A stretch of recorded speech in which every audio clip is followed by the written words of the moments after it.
Question number first है, इसे आप रीड करिए, रीड करके समझने का प्रयास करिए, फिर मैं इसे एक्सप्लेन कर दूं।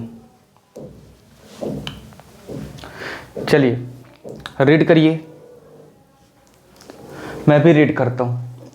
अ man got 10% increase in his salary if his new salary is ₹1,54,000, find his original salary. बच्चों इसमें बोला गया है कि जो आदमी है उसकी सैलरी 10% बेटा क्या होती है, बढ़ जाती है। ठीक, his salary, if his new salary जो उसकी होती है वो कितनी होती है, 1,54,000 होती है। तो आपको ओरिजिनल सैलरी जो पिछली सैलरी थी, ठीक है, वो आपको फाइंड करना है। तो कैसे करेंगे बोलिए, चलिए देख लीजिए यहां पास किस तरह सॉल्व करना है हमें। सॉल्यूशन, आप बोलोगे let the original salary, original salary equal to, आप क्या मान सकते हो बेटा, 100। और ये क्या है, सीपी है हमारी। ओरिजिनल सैलरी क्या है, सीपी है। समझ में आया आपको।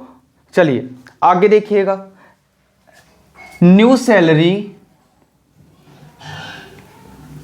न्यू सैलरी 10%, न्यू सैलरी क्या है बेटा, 10% increase, increase and equal to क्या कहोगे बेटा, 100 प्लस 10 इक्वल टू कितना हो जाएगा बताओ, 110 क्या होगा, रुपीज होगा बेटा।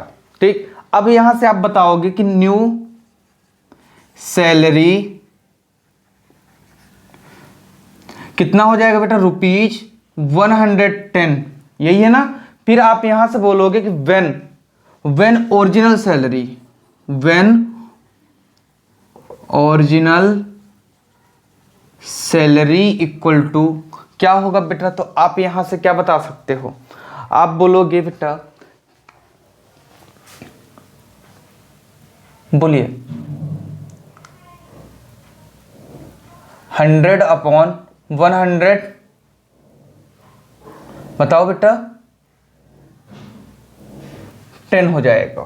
ठीक, जब न्यू सैलरी क्या होगी आपकी 110 होगी तो क्या हो जाएगा बेटा, 100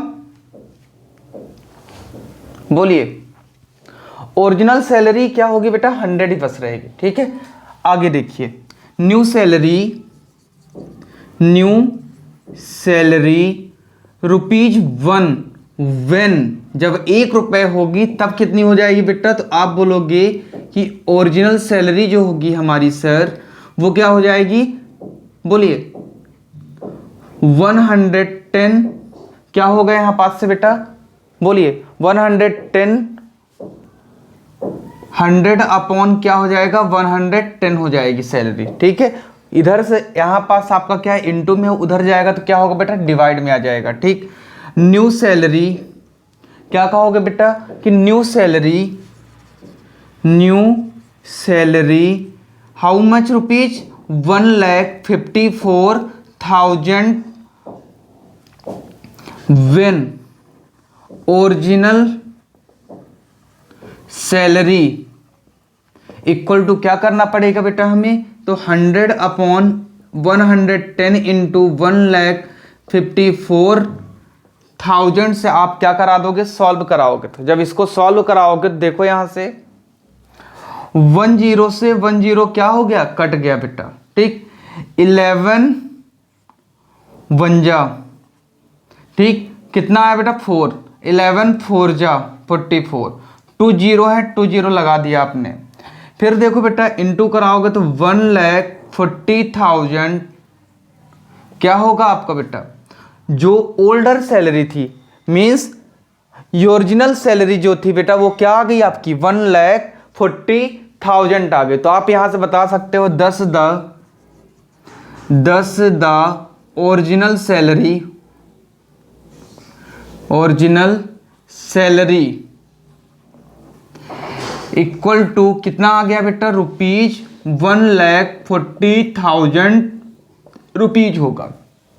बोलिए, अब आपके माइंड में ये आएगा कि सर आपने फार्मूले से हमें फार्मूला सिखाया, लेकिन यहाँ तो फार्मूला यूज ही नहीं हुआ है बेटा। जो ये न्यू सैलरी इंक्रीज हुई है ना, तो आपने फार्मूला लिखा नहीं है, ठीक है ना।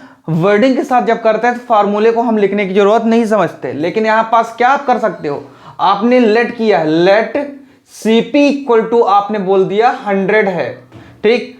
तो जब आपको बेटा क्या निकालना है बताइए, तो प्रॉफिट इक्वल टू कितना हो जाएगा, तो आप बोलोगे, बोलिए बताइए बेटा, इसकी एसपी कितनी हो जाएगी, तो आप बोलोगे एसपी इक्वल टू क्या हो जाएगा, 100 प्लस 10 इक्वल टू कितना हो रहा है, 110 हो जाएगा, ठीक है। ये क्या है हमारा, बताओ, प्रॉफिट है, ठीक। बढ़ रहा है इतना ज्यादा, इसको प्रॉफिट में ले लो बेटा। अब आपने क्या बोला कि आपको फाइंड क्या करना है यहां पास से, कि सैलरी बतानी है, तो आप बोलोगे कि इसको यहां से आप क्या करोगे बेटा, बोलिए P upon CP x equal to, यहां क्या हो जाएगा बेटा, 1,54,000, ये आपका आ गया है। अब आप क्या करोगे, इनकी वैल्यू पुट कर दोगे। P कितना है, 100, ठीक। प्रॉफिट बेटा कितना है, 110 है, सॉरी। और CP कितना है, बोलिए, CP आपका बेटा क्या है, 100 है। और ये x हमने किसको माना है बेटा, यहां पास से ये x जो है वो क्या है, ओरिजिनल सैलरी, ठीक है, हमें निकालनी है। तो इक्वल टू क्या आ जाएगा, 154,000, और x इक्वल टू क्या हो जाएगा, 1,54,000 से इंटू कराओगे तो उधर जाके बेटा रेसिप्रोकल हो जाएगा, तो 100 अपॉन क्या होगा, 110। अब बाकी सॉल्व करने पे यही आएगा, 1,40,000 आएगा। तो ये प्रोसेस भी आप अगर करना चाहो तो कर सकते हो बेटा, ठीक है। ये भी आपका क्या है, गलत नहीं, सही है। देख लीजिए एक बार, स्क्रीनशॉट ले लो बेटा आराम से, फिर